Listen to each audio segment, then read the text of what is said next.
Welcome to Brave Dynamics. This is your host, Jeremy Au. Leadership is harder than it looks. As a proven founder and Harvard MBA, I interview courageous entrepreneurs, executives, and investors every week.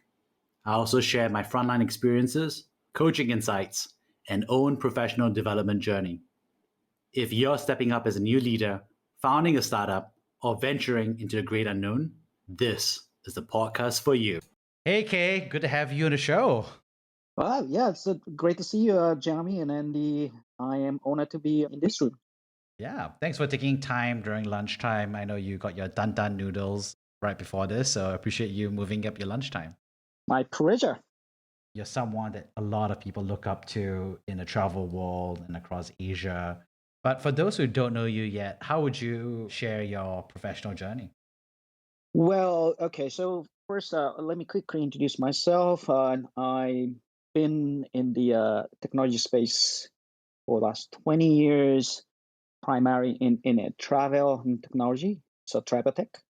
I co-founded the company called Venture Republic in Tokyo back in 2001. And I am still running this company as a CEO. At the same time, I am also running one of our businesses called Trip 101, based out of Singapore, where I'm half based as a CEO as well. Over the course of the last 20 years, so we have gone through many different corporate events, which includes IPO, buyout, and the a couple of our liquidity events, exit opportunities in the past. So I have a few stories to share with you guys today. I'm excited to actually to chat with you, Jeremy, because we never actually had a time to talk specifically about the certain topics for the certain amount of time. So I'm excited. So go all the way back to the beginning. What were you like? Where did you grow up? What was it like growing up as Kei Shibata? Sure. Yeah, I was born and raised in Tokyo. I guess I probably call myself as one of those sort of naive student in a big city, like Tokyo. And I got in the private school. It's called Keio, and in Japan, and then went all the way up to from a junior high to college. It is kind of interesting. So throughout my 10 years at the school, I feel like I did nothing but the skiing. So it's funny because I knew there was no way I could make my life living by skiing, but for some reason I just love skiing and I just kept on skiing for the 10 years. Then and I joined the blue chip company in Japan called Mitsubishi, like pretty much many other my college friends. I was wearing like a navy suits, the white shirts and the leather shoes, and then I basically started my career as kind of like salaryman.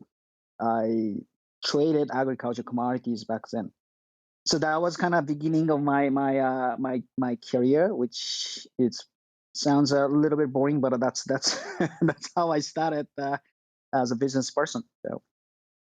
Yeah. What was it like, you were doing skiing and then you became a salary man. Was that different? Was we different from other salary men back then? Did you know that you're different from other salary men? Yeah, that's a really good question, Jeremy, because the I was kind of looking back, and the one thing I found myself a little bit different from other people at my college is the I want to actually kind of make some kind of global footprint. So I was actually interested in the other countries, and B, I think is I always kind of wanted to do something differently. So as a result, I think is when I graduated, I decided to actually to be on a trip to Canada. I was so much into the Nordic cross country skiing, so I knew a bunch of guys actually in Japanese national ski teams, and then one of them was actually gave me an opportunity to stay at the one house in the category Alvata. It was a great opportunity for me to be able to expose to the different culture. So I ended up staying in Canada for like a few weeks and supporting Japan national ski team, and also participated our ski marathon, which is 55-kilometer long ski marathon, one of the longest ski marathon races in the world. I also had a chance to meet this guy called Arsa Hala, who was a chairman of the Mitsubishi Corporation Canada. And when I actually had a lunch with him, one thing actually he told me was, "Hey Kei, so Mitsubishi is a great company. So you'll be you must be excited. You should actually you be able to learn a lot, but at the same time, you probably want to keep in your mind that perhaps going to the business school may be the greater option." So that was kind of a beginning of the period that okay, I probably wanted to actually go to the business school overseas. So it was one of the life probably changing moment, I think. All right, so let's talk about that, right? So, we both ended up at Harvard Business School for our MBA, but did you know that you wanted to apply to Harvard? Like, so you heard about business school, someone recommended you to go, and then you started doing it? I mean, even back then and even now, like not a lot of people in Japan go for an MBA, right? It's, so I'm just kind of curious about that. Yeah, so this guy Arthur actually are or highly recommended me to actually go to the Harvard Business Schools, and then I knew some of my friends actually came back from Harvard Business School, and then they highly talk about it. So I told myself like, hey, look, why don't I try it? And I ended up is actually applying only Harvard, and, it was actually kind of interesting time because it was only the Harvard Business School that didn't require GMAT. So I didn't even take a GMAT, and I just applied only at Harvard, and I got the admission letter very lucky. So it sounds a little bit like a joke, but that's exactly what happened. Of course, I try hard. I mean, I put a lot of efforts in, like everyone else, maybe including you, Jeremy. So yeah, it was a lot. It was a lot. It's all about, I think. I love that. I mean, well, one shot, one application, right? Like a sniper compared to everybody else applying to so many schools. Did people find it weird that you're going for MBA? Like, I know obviously your boss was like, not your boss, but a mentor was supportive of it. But did your friends were like, what is this MBA? I mean, I guess people knew about Harvard, catching up some, Japanese Harvard MBAs, and they were like, yeah, it's still kind of weird because a lot of people feel like, you should stay in Japan, and there are good schools just as good as Harvard or better, domestically from their perspective. So what was that like? Yeah. It was definitely not our ideal career path if you want to actually climb up on a corporate ladder, right?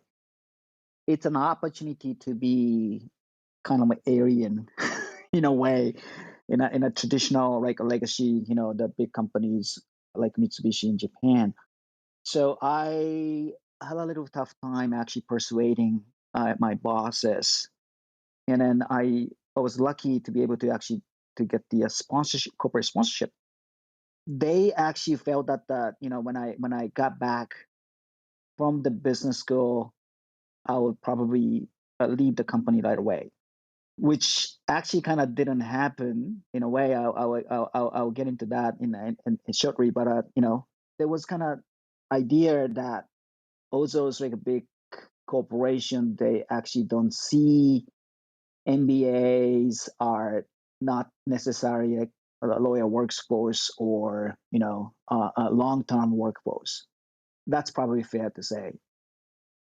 So, okay. So, contrary to what everybody wanted you to do in Japan, you still went to do it, right? So, what was it like going to Harvard in Boston? What do you remember your first day, your first week? What was it like as a Japanese person? So, it's a new country, that's one, but also it's a new school, right? The MBA program, right?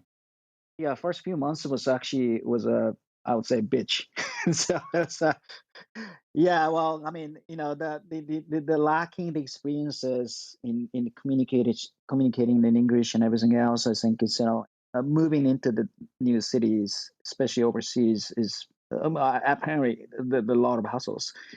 But at the same time, it was super exciting because definitely mind blowing when I still remember when I actually first got into the classroom and the whole conversation started, and the people actually introduced themselves, and the oh my god, the smart, bright, the people from all over the world, and then across the different places in the United States too. Oh my god, this is actually like the best classroom ever, right? So I felt like okay, so I might be in the wrong place, but we'll see how it goes. And then then I started making friends, which really helped me a lot too. First year, particularly like the first half of the first year, was the so much things, so much things going on, and then I was just overwhelmed at the same time. So I was super excited. So Was there like any moment where you were like, whoa, like life is so much bigger than Japan? Because that's what happened to me, right? At some point, I was like, I mean, I did undergrad, obviously, in the States, but still it was a bit different because I think the MBA was very like intentionally like, let's have everyone from around the world, right? So it felt, I don't know. I think Harvard was, as an MBA, felt like it was like, whoa, like there's a lot of business all around the world. I don't know. Was there ever a moment like that for you, or how did you feel about HBS in terms of the world? well, I mean, HBS is also known for very competitive school. I believe there is still the system called a full scarf, right? So the under 10% in the grades actually basically fail, right? So it was a kind of intense sort of a pressure every single time when I was at a classroom, and then even like the local Americans, I think, because they're really heavily under pressures, and then some of them even didn't come back after the first semester because of pressure. So I I felt like, oh my God, this is actually this story I actually read in the book called Year One, I think, is really happening. And in front of my eyes, I think, which really kind of gave me a moment that, wow, this is actually like under pressure, like environment. So, I'm just kind of curious, were there any interesting classes that you took back then that you still remember? I know it's been quite a while, but I'm just wondering, any good professors or classes that you loved? yeah. So first of all, there's no question that my 2 years at the Harvard Business School had completely changed my life, right? I would definitely like to mention that the one of the highlights, this brand new course back then I took called Managing Cyberspace. What an interesting name, right? So the Managing Cyberspace was actually taught by this professor named Jeffrey Lapo. I don't think he's no longer with the Harvard Business School. But anyway, so it is a course about learning.com companies. So specializing in internet companies, from the Amazon to eBay to Netscape.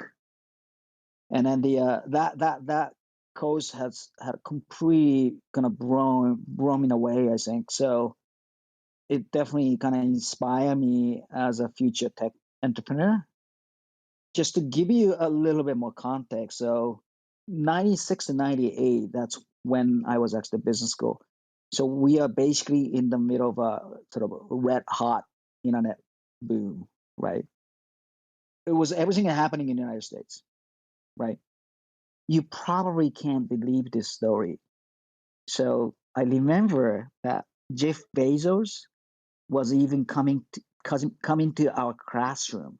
Not the those like that big student hall, regular classroom in Old Bridge. You know, he was actually sitting on the sky deck the entire time, hearing our discussion on how Amazon could beat the Barnes and Noble, and he ended up is actually joining our debates, and then he stays through the end of the class. My God, right? It was a crazy time. What was it like? I mean, at the time, what was he like? Well, I mean, so it was. I still clearly remember when the when the Jeffrey Laporte actually introduced the Jeff Bezos at the beginning of a class.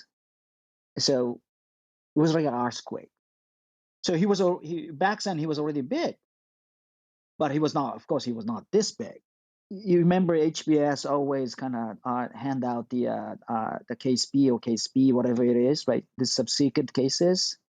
In that classroom for the Amazon case, I think it's the Jeff Rayport actually handed out the case B or C, whatever, I forgot. It was the latest statistics in business records and whatsoever in that, right? The supplemental case, and the Jeff actually talks all the things about that. It was crazy. So you got to meet Jeff Bezos. He was a protagonist in the case, right? So I know what it's like. And you, like you said, they're big deals, but they're not big deals, right? I mean, he was like what, a millionaire back then? Yeah, you could say so. Yeah. Yeah, then so millionaires. There's lots of millionaires walking around here. HBS, right? Every week, every day, every hour, there's a millionaire walking in on campus to talk to a student, right, about A or B or C, right? So lots of billionaires. Obviously you must have thought about this ever since then because he became a billionaire, right? Which a lot less. So I'm just wondering, when you looked at Jeff Bezos, was there anything special about him back then, or you're like, no, he was just like all the other Harvard Business School protagonists walking into a classroom back then? Well, that's a great question, Jeremy, because back then the only things I remember about him was actually basically he was very humble. He listened very carefully. When the moment actually he opened his mouth and then start talking something, and then it was a profound. He was not the type of person like who kind of enthusiastically talk everything. Not like Steve Ballmer, right? I also remember Steve Ballmer. I saw his presentations in Tokyo, right? Probably 10 years ago or so. It was a very different type of readers, and then that Jeff Bezos was totally opposite. So that's all I remember. Yeah, that's definitely true. Okay, so there you are. You get to see these millionaires walk in, and potential billionaires walk in. You're at managing, cyberspace, which is like you said. Well, what a name, right? So What a name, So, right? It's like, yeah. yeah. I remember as a kid, I was all like, you read those books and everyone's like, oh, cyberspace. There will be virtual reality. There will be, I don't know. Yeah. And right now, I think it's all about probably the virtual reality. So yeah, right. Yeah. I'm just kind of curious. I mean, 1996 to 1998, that's also when the Asian financial crisis was happening, right? Do you have any memories about that happening while you were a student? I mean, you're lucky, right? Because you were in school and not working. I'm just kind of wondering if you saw that happening. Right, that's a good point. I don't remember well. So perhaps with South Korea actually going through the currency crisis back then. Yeah, a little bit. There was lots of different countries that was just like, Yeah, I think it's the Japan wasn't really affected, but definitely it was happening in Asia, big Asia. right. Well, the only thing I remember was actually around the time when I graduated. I think some Korean students actually have a tough time because they are not able to actually afford to stay in the U.S. So I think that's the only things I remember. Yeah. I mean, I think that's what. Oh, too busy, studying at MSc, working out at the shed hole, I think so. Yeah. Yeah, I mean, the time was lucky, right? Because Japan was much less affected. And South Korea was very impacted. I think Indonesia and Thailand, my father was impacted by it. So because he was international business, it was a tough time. Yeah. And then, okay, so you go to HBS and then you're like, okay, I'm going to go back, right? Is that what happened? Or were you like, I'm going to go back for a while and then I'm going to do something else? Yeah, what happened to me after graduation was since I got a corporate sponsorship from Mitsubishi, so I felt kind of obligated to go back to Mitsubishi and then, at least to work for a bit. And yeah, that's what I did. Interesting things happened to me was after a while when I went back to Tokyo, so I got one phone call from this guy, also a HBS graduate, and then who was working for Mitsubishi. He was actually like 5 or 6 years above me. Guy named Takni Nami. He's currently CEO of Suntory. So he basically told me that, hey, Kei, so I have a quite interesting project within a Mitsubishi. Can you help me? And then I said, yeah, that sounds good. But at the same time, so I have my own business plan I started writing. So, but anyway, so yeah, just let me know what's the project. And then he sent me the huge, the packet of documents, and that is about that M&A project of the convenience store chain called Lawson. Those are the guys actually who actually had a chance to actually come to Japan. I think you see us so many convenience stores, and then Lawson is actually one of the the top convenience store chains. So I ended up is actually working with him for a year and a half, and the Mitsubishi ended up is actually acquiring a Lawson at the end. But at the same time, so I actually kept writing my business plan, and then I couldn't really forget about starting my own business. Then over the course of time, I also had a chance to actually meet my current co-founder. His name is also Shibata, the same last name, just by coincidence. And through our HBS friend. So I told Takumi Nami, look, this project is fun, but at the same time, I wanted to actually start my own business. I'm ready to go. And then what he actually told me was, okay, look, I know, you want to actually start your own business, but at the same time, Mitsubishi is also looking for the new opportunity in a technology space. So why don't I talk to the Mitsubishi's, the top management people, and then actually that actually went well, and then they ended up saying, so Kei, I know you've been working hard for our Lawson M&A project. You're pretty good. Why don't we actually just to give you a couple $1 million to start your business? So it was kind of dot connected, right? The Mitsubishi said, okay, so we want to invest you guys. I found my co-founder. So that was kind of a very beginning of the Venture Republic Inc. that we ended up with co-founding in 2001. Wow, that's actually surprising, right? Because I had no idea, that you were kicked off by Mitsubishi, right, in terms of your capital. Which, of course, I think kind of makes sense because back then there wasn't a lot of venture capital either, right? So, yeah, so that makes a lot of sense when you say it out loud. So, what was it like? I mean, because at the time you were a founder, did you call yourself a founder? Like, was there even a term called founder? I mean, at that time and in Japan, or did you call yourself like CEO, or what did you call yourself?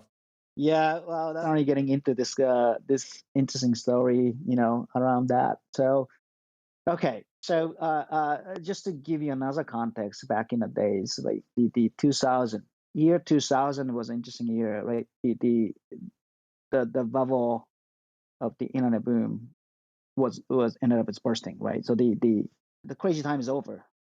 So basically, when I actually got the promise from Mitsubishi, market was already, was dead. So we ended up as finding another investor who is the local venture capital, which is partially owned by the Mitsubishi, by the way. Basically, the two investors said, okay, the market is dead, but we are still willing to invest you guys. And then the size of capital was actually 4 million, which is great to start. It's a great amount to start.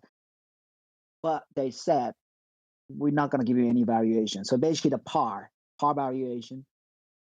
And the boss Kenichi and myself didn't have a much capital, right? Because, we We didn't have any liquidity event whatsoever. We're like fresh out of our business school.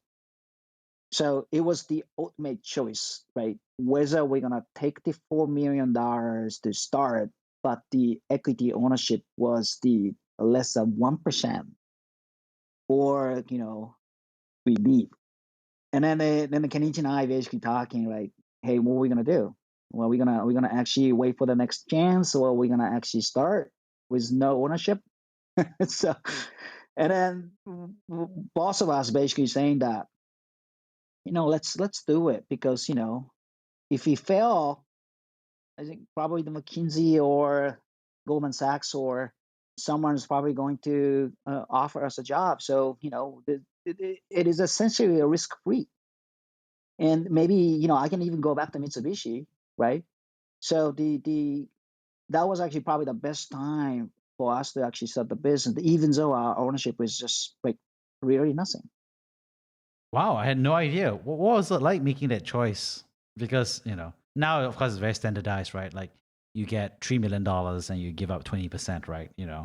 But did you know that it was, I mean, was it market? Was it different? Did you It was a market. It was a It market. was a market. So it was a market term. So you felt it was normal, but you didn't know whether you should do it at all. Yep. Yep. Well, of course, a lot of our entrepreneurs actually gave up starting, right? Because, there's no variation. But we actually took a chance, because the time is money, right? And then also again, so it's a risk to us. I think it looks like a risk free environment. I strongly feel that if I were back then, right, I probably did the same choice. And then for anyone, with especially a recent graduate or fresh out of the business school, it's the best time to start the business, I think. Yeah. So what was it like? So you started, was it like you were working out of an office? What was it like? What was the first few days like? You'd signed a check, and then you started working, I guess. What was it like? So when we started a business back in 2001, first of all, there's not even like a broadband internet in Japan. So, i.e., it's reasonable to say that there's almost no one actually who divide the staff on online, or who book the flights online or so. There's only a handful number of people who does e-commerce.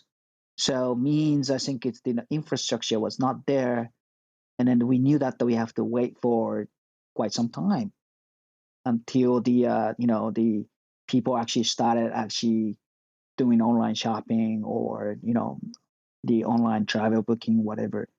So our strategy back then was we really wanted to start the business with a low cost. So the first things we did was to get a sublet of office space from the venture capital company. Soon after that, the VCs was basically downsizing. So we ended up is actually getting all the furniture is actually almost for nothing. And then we found another office space, which was used by the one of the subsidiary of the Mitsubishi. And then we hire very carefully. We had a strategy back then in which we basically we search on a web to find the primarily the bloggers actually who talks about the area of business, let's say online shopping, or how to buy the computers online or so, or how to actually book the flights online or something. So we started actually kind of making a cold call to them over the internet and say, hey, do you want to actually come stop by our office and want to chat? And so we ended up actually talking with so many bloggers or some engineers actually, but who actually kind of express their opinions on a internet. And and then we hired those people, and without paying any money to the sort of recruiting agencies or websites. What was it like? I mean, you're were there other people taking travel online? Because you said there's no broadband. Did it feel weird to be like, I guess, like, did you feel like a crazy person saying like, oh, travel will be online, and then in Asia, like people are doing it in the US or something like that. Did you feel like a crazy person saying that, or I was just kind of curious? Yeah, well, I mean, in I think it's in at least in Asia, Japan, I think it's back then. A lot of people actually probably felt the same way, but at the same time, I we closely monitor what's happening in the United States, right? And there was already like a Expedia was already out there, like Travel Cities was out there, like for example. I mean, there are so many like a widget online, travel agency businesses started making money. So we definitely believe that the market was definitely going to be available in Asia, including Japan. So tell us about your early days, right? So you're buying all this furniture for free from the VC that funded you, right? And then that's a funny. So they gave you money and furniture, so that's good. A value added service. Oh, every lunch, there we go. It's like value added VC. There we go. And what's interesting is obviously you're there as a founder. Was there a moment where you were like, oh, this is starting to work? Like maybe this isn't a crazy idea. Like the numbers are going up, or like customers are trying to buy. Was there like moments there? Yeah. There are a couple moments I remember clearly. So one is actually the sort of like a early adoption of the broadband internet, which was triggered by the SoftBank. So the SoftBank actually started distributing a free broadband modem routers at every single station in Japan for free. It was a And then soon after that, I think is we started seeing a lot of good tractions on a traffic, and that was actually the first moment. And the second moment was the search engine marketing. I clearly remembered I was actually the first guy in our team who started bidding on a Google AdWords. I was doing a Google AdWords for like almost a year. Even I was a CEOs and everything. So it was a fun time. I think it's whenever actually I added a new keywords to bid, and then and then our traffic actually just went up and then went up, and then we just basically kept counting the money. Were you like a weirdo doing Google ads? Sounds like it, right? Like will you explain to people like, wow, do you know you can use Google and you can use ads? Like, is that what happened? Like, Exactly. So yeah, I was definitely one of those like marketing nerds back then. So I mean, it's interesting, right? Because now everybody's like, wow, Google ads. If you don't do it, I mean, there's no way you can't do those ads, right? yeah, and then also the SEO too. SEO back then was it was like our it was a total like black box, right? So a lot of people actually didn't know anything about the SEOs, and we are one of the first companies I think in a space who started actually working hard on SEOs, and that was also the fun time. So okay, so you're starting to feel some good moments, and then was there a moment where you're like, oh, we're starting to scale, like like there's a bit of a hockey stick or transition, right? Like things start to break, you start to hire a lot of folks. Like what was that like? I think it's year three. We started actually seeing the hockey stick clearly.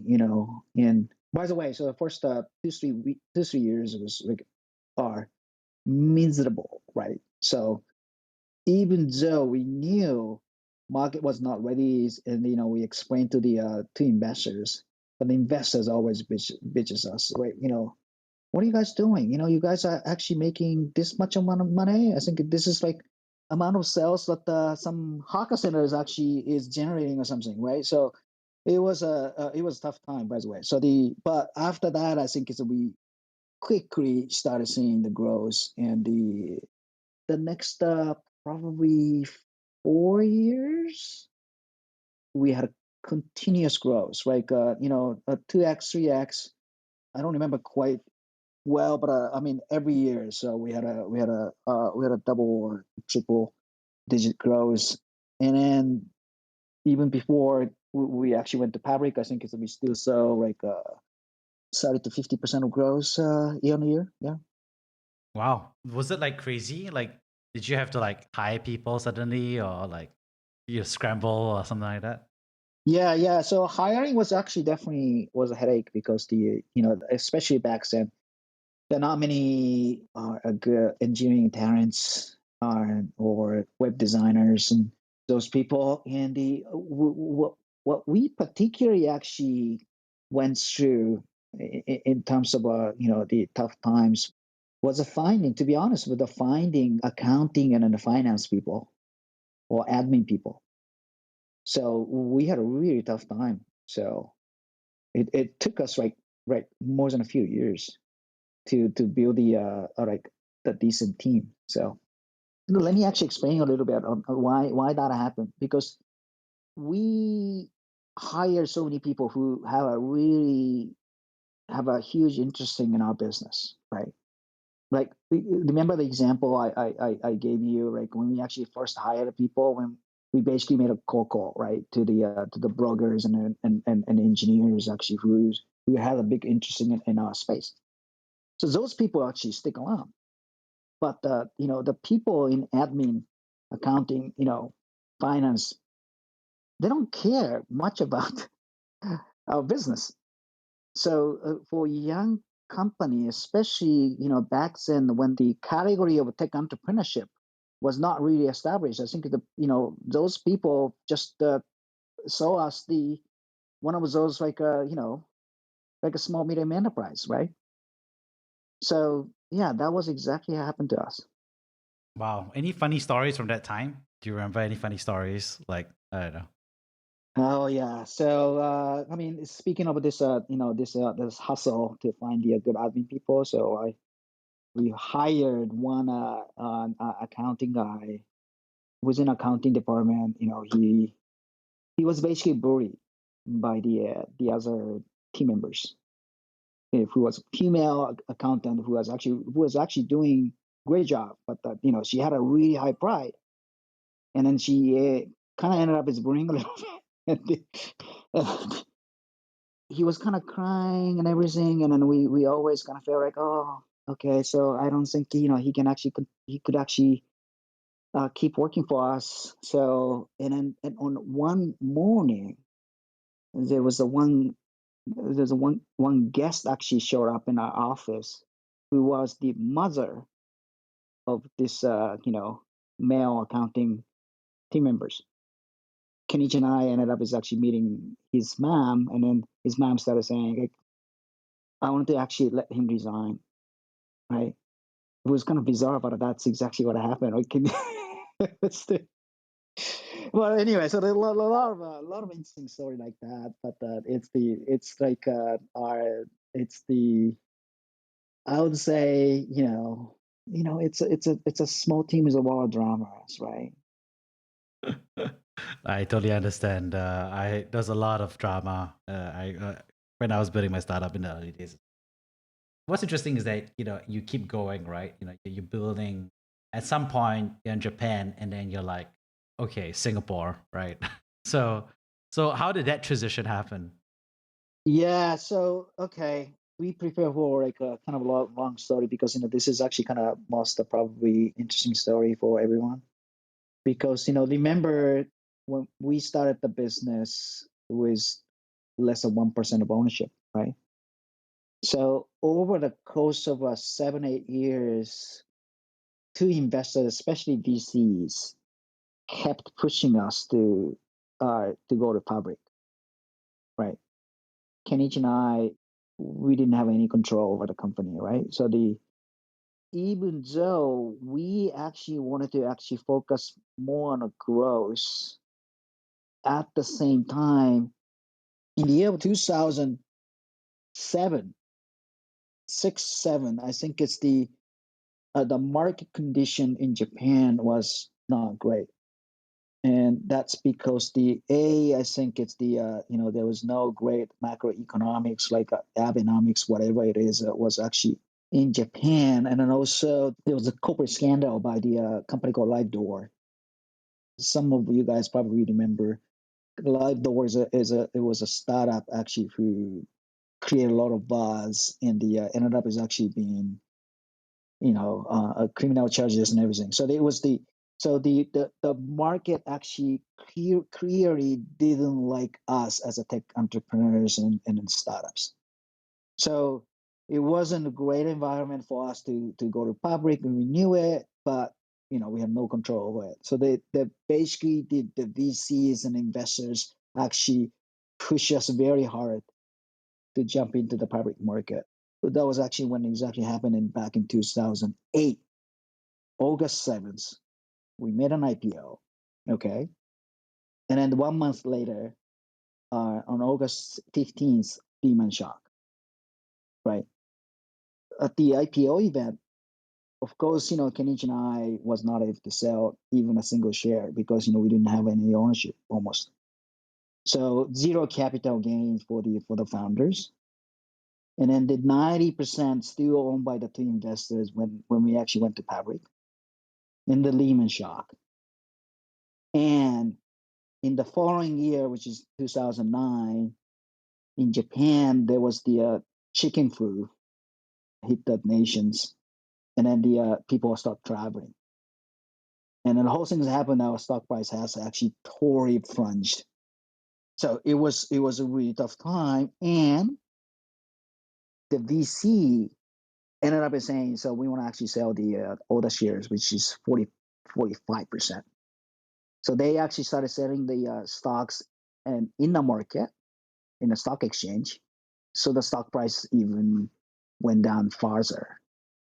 Wow. Okay. So how did you feel about that? I mean, you must have sucked.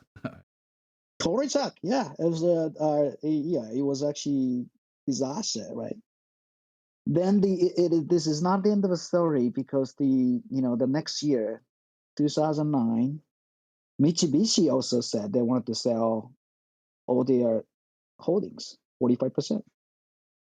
So first of all, so the VC shares are partially absorbed by the public market, and then but of course it wasn't enough liquidity then. So as a company, we bought back all the shares from them. With all the cash reserve we actually accumulated, over the course of the rest of our 5 or 6 years or so. And then now the Mitsubishi said they want to actually sell all the stock. And by the way, as a block of shares means we have to find another shareholder to replace them. So I basically, for almost a year, I scrambled to find the investor to actually to suck it up. Okay. Wow. So you're traveling to find the investors. I guess you were building up your own equity percentage during this time as well, or you were like, oh, it's too tough. I'm just wondering. No, because first of all, I think that zero capital gain for the founders at the IPO, right? So we had no fund to support. The only way we could actually increase our ownership was actually through the stock options. So we started actually less than 1% of ownership, and then at the time of IPO, so we had a slightly less than 10%. That actually went through the stock options. Then I ended up actually finding one investor, which is the Lawson, the convenience store chains. Remember? So, No way. No way. Really? Okay. yeah, right. It was so funny. So in their strategy map, so they wanted to do something more on the online, on top of offline business. So they're by far the biggest offline retailers, one of the biggest offline retailers. So they are big on offline, but they want to do something online too. So we basically offered them to actually help. And then, of course, and then I knew the CEO of Lawson personally, which actually helped me, through HBS connections and then Mitsubishi connection. So another, dot connected. So luckily, Lawson sucked up Mitsubishi's the holdings. Then the fast forward in 2012, Kenichi and I actually agree upon the idea of the management buyout with Lawson. We did the LVO basically. So we took the $22 million LVO loan from the commercial bank, and then the buyout the companies, and then took the company back to private. Wow. That must have been that was not easy. I mean, I don't think okay, that's well, I know it's difficult. I don't think everybody would understand it's so difficult, but that's a big one, right? To take the LBO, that's a very tough thing to engineer actually. Yeah, it was so. I'm pretty sure that not so many tech entrepreneurs actually went through the leverage buyout, right? So it was a great experience in a way. So, and by the way, so this whole corporate events, right? Series of corporate events happen in the mere like 3 years or 4 years. My finance professor at the HBS actually found our company, and this story, and then he ended up writing a case. There's must have been a fun case, it's like a lot of twists and turns, right? Yeah, totally. So but anyway, so the LVO was a very unique experience because first of all, I think it's when we actually learn at the HBS, it's a game based on the conflicts of interest, right? The management buyout, especially. So, Which is a bit different, right? Because I think a lot of the newer generation founders, they're doing like 3 years at one startup, I'm talking about, right? 7 years, 10 years max, right? And now you're at 20, right? So do you feel that? yeah, that's a really good question, Jeremy. I was thinking about that too. But in a way, all the story I told you can be separated into the different pieces too, right? A lot of different corporate events, and we had at one point we had like an e-commerce business. We had of course, we are still running a big travel business in Japan, but we have 3.1. Also, we had a major investment in South Korea too. So to me, in a way, this is actually my journey as the sort of serial entrepreneur. But it's just like the same corporate kind of entity there, like Venture Fabric maybe, right? But over the course of like 20 years, so I never actually felt like I was actually kind of belonging to one thing, and then we're doing only one thing. Does it make sense? Yeah, that makes a lot of sense. Basically, you got to do different opportunities. You got to be a founder again in many ways at different stages in the same company. It was another game actually we chose was in 2018. So Kenichi and I decided to actually sell the part of our shares to Line, the messaging app.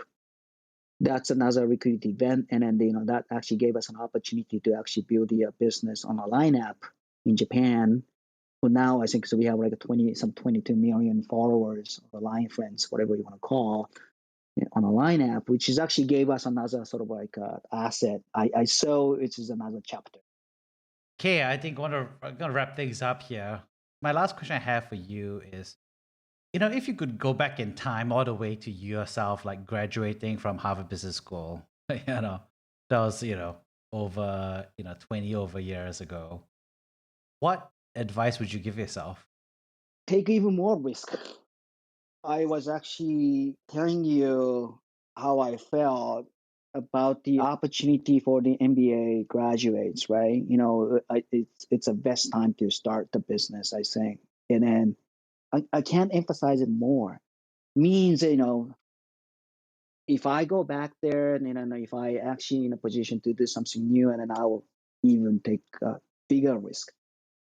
I'll be even more ambitious, and I will even take more risk, I think. Awesome. I love it. Take even bigger risks. I love it so much.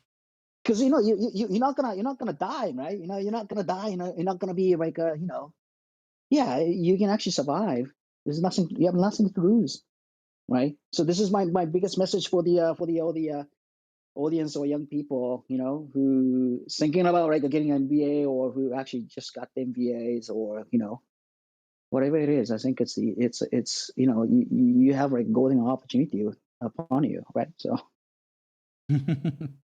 Awesome. I love it so much. I think that's I think you're right. I think when I look back at myself, I'm like, yeah, I could have taken even more risk, at every stage, right? Because at the worst case, it's asymmetric, right? At the best case, you win, and in the worst case, you learn. And then, like your founder friend said, McKinsey will have a job for you, right? That's the worst case, right? If you take the risk. Mhm. Yeah. Yeah, Awesome. Well, thank you so much, Kei. I really appreciate it for you taking the time. my pleasure. Yeah, it was fun.